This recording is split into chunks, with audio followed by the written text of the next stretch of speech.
Facing pressure from the Chicago Teachers Union over school funding, Governor Pritzker looks for a boost from another group of educators. And while Democrats and Republicans head to the Illinois State Fair, the independent candidate for governor says he's skipping the festivities. Let's get to the point. From Chicago's very own, with WGN political editor Tamon Bradley, this is The Point. Good evening. Governor JB Pritzker will once again have a major labor union in his corner as he runs for re-election. The Illinois Education Association announced their endorsement today, backing the two-term governor in his rematch with Darren Bailey. At a time when higher education is under attack, along with the students we serve, we know we have a fighter in JB Pritzker.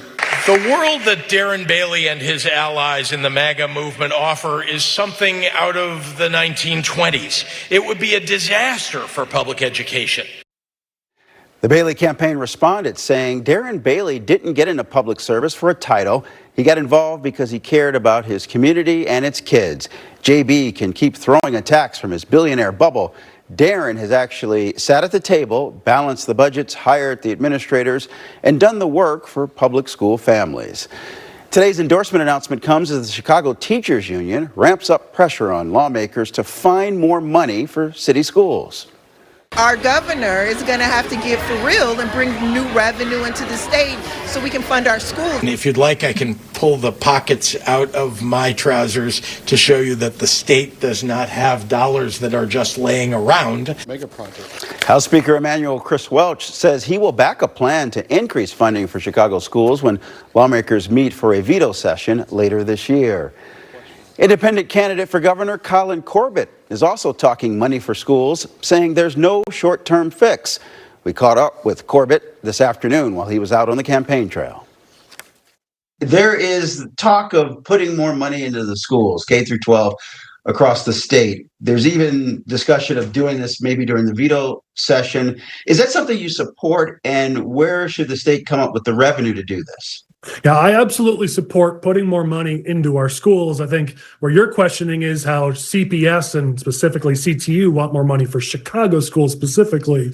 I have worked for some of the lowest funding districts throughout our rural and suburban areas, and I can absolutely tell you that under the EBF funding formula, the last 3 to 4 years, they've actually fallen further behind. And so we do need to get more money into those lower funded school districts. But this idea that we're going to magically come up with $150 million to send to Chicago public schools, that's the part where there isn't money for that. What I believe we need to do is long-term fully fund our schools at the state level. I've got a plan to do that over the next decade. Let's get into that a little bit. Well, what's your plan? I mean, you'll need revenue in order to do that, right?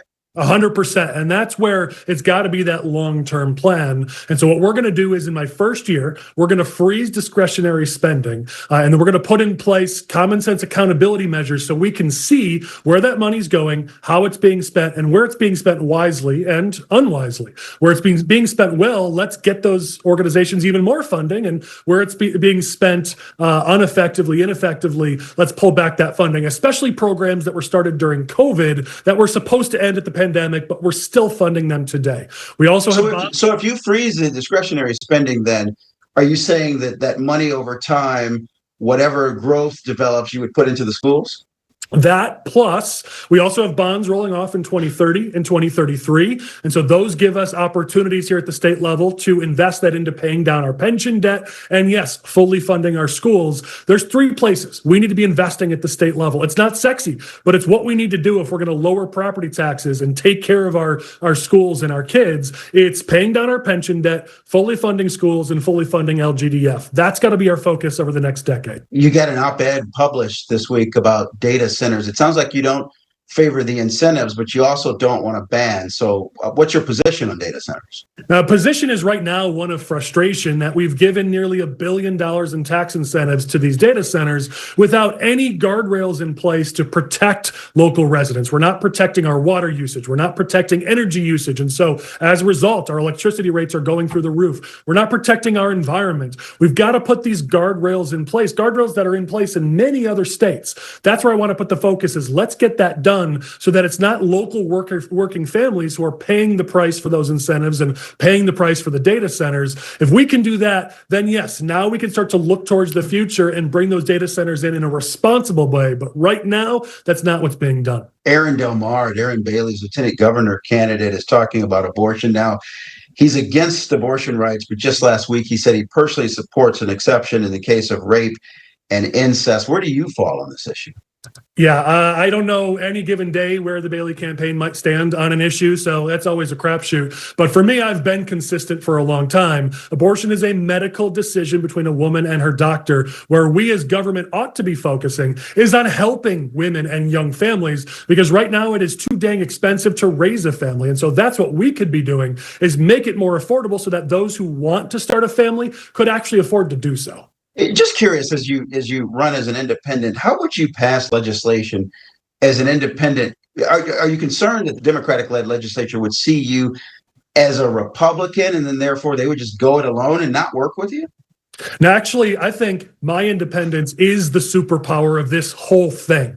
That if you go elect a Republican governor, they're not going to get anything done. We saw that the last time there was a Republican governor. And under a current Democratic governor, because there's no balance in this state, when things get done, it doesn't take into account all sides of an issue. Because I'm an independent, I get to work with anybody and everybody. That's the awesome part about this. If you look at my social media, my media appearances over the last few weeks, I have praised bills by far left Democrats, far right Republicans, moderates, and everybody in between. When there's a good bill, I'm going to be there standing with that lawmaker. I don't care about their party label. That's how this whole thing looks different in Illinois. How worried are you that your campaign is going to siphon off votes from Bailey? You know, if you look at the votes that Darren Bailey got in the primary, it was actually 4% of registered voters. That's how many votes he got. So he can keep his 4%. I'm not targeting them in any way. I'm reaching out to the other 96% of voters, especially those voters who are fed up. There's so many voters who aren't even showing up at the polls anymore. In fact, over 3/4 of Illinoisans didn't show up in this last election. That's who I'm reaching out to, because they're fed up. And it's time we bring them back to the table, because my philosophy, going back the last 2 decades in my political involvement, has been simple. You get everyday people, you get regular people involved in their government, and suddenly common sense is going to rule. If we bring all Illinoisans back to participate in their politics, we're going to see common sense finally be the strongest voice in our day-to-day political discourse. Are there any circumstances where you might rethink this race and back Bailey, or should he maybe think about what he's doing and back you? You know, if I so strongly believe that we need a new direction in Illinois, that if there was some sign that the Republican candidate, whoever we saw come out of that primary, if there was some sign that they could give JB Pritzker a run for his money and maybe even beat him, then I would back out and get out of the race, because we do need to make a change in this state. I don't believe that JB Pritzker is running the state the way that it needs to be run. And so if Darren Bailey showed he had some chance of being victorious, I would seriously consider getting out of this race. I hope he would do the same thing.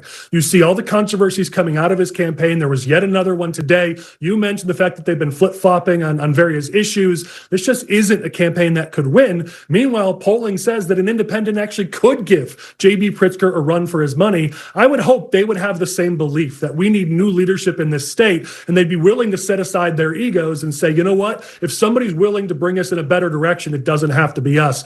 I haven't seen any signs of that, but certainly I would welcome it. So you're saying Bailey can't win? That's just the problem. It's both an electoral math problem in a state like Illinois and an election that is going to be a very Democratic election in November. And then you've got a candidate who just doesn't play up here in Northern Illinois, in the entire Chicagoland region. I've seen so many polls in this region since Election Day, and in not a single one was Darren Bailey's favorability above what's called break even. His unfavorables were always above his favorables. When I'm out talking to voters, every single one says, oh, that guy who called Chicago a hellhole, that stuff has just stuck with them. And unfortunately, it doesn't matter how good of a speech his AI and his team writes for him, it's still the same candidate. And as I've learned over 20 years in politics, when voters have rejected a candidate, it doesn't matter how many times you try to rebrand them. State Fair is this week. Governor's Day is Wednesday. Republican Day is Thursday. What are your plans? What are you going to be doing? You know, every day should be Independence Day. You want to look at a sign of how structurally broken this state is when it comes to its political setup. It is rigged for the two parties. You've got a Republican day, you've got a Democrat day, and that's it. There was a forum last week, and the two major party candidates were invited. I wasn't even told about it because they only ever invite the two major. Have you thought about crashing both days? I mean, you could do that, right? You know, that's where I'm just a horrible politician. Yeah, there was a event Friday night for the horrible situation with the funeral home where bodies were discovered, and there were 5 different TV stations there, including WGN, and I was there, and I was dodging the cameras instead of trying to put my face in front of it because it's supposed to be about the grieving families, not about the politician. So sometimes I'm just a horrible politician. I don't know that I want to crash somebody else's party. Instead, I'm going to spend my time talking to the voters about how that just shouldn't happen. But we really do need to have choice and have the opportunity to compare the candidates against each other. I'm in Peoria right now, and I can tell you just today the news broke that the League of Women Voters was going to host a gubernatorial forum with me and my Republican and Democrat opponents. I accepted. They did not, so the forum has been canceled. And so you have so few opportunities right now to hear from all 3 candidates. We need more of them, not fewer. So will you be in Springfield this week? I'm not going to be in Springfield this week for either Republican or Democrat day. They can have their days. All right, Collin, thanks a lot. Thank you. Back with more in 60 seconds.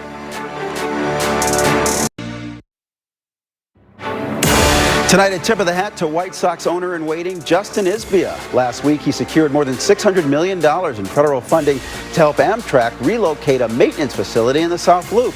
The plan is for Isbia to buy what's left of the rail yard, which could then become the site for a future White Sox stadium.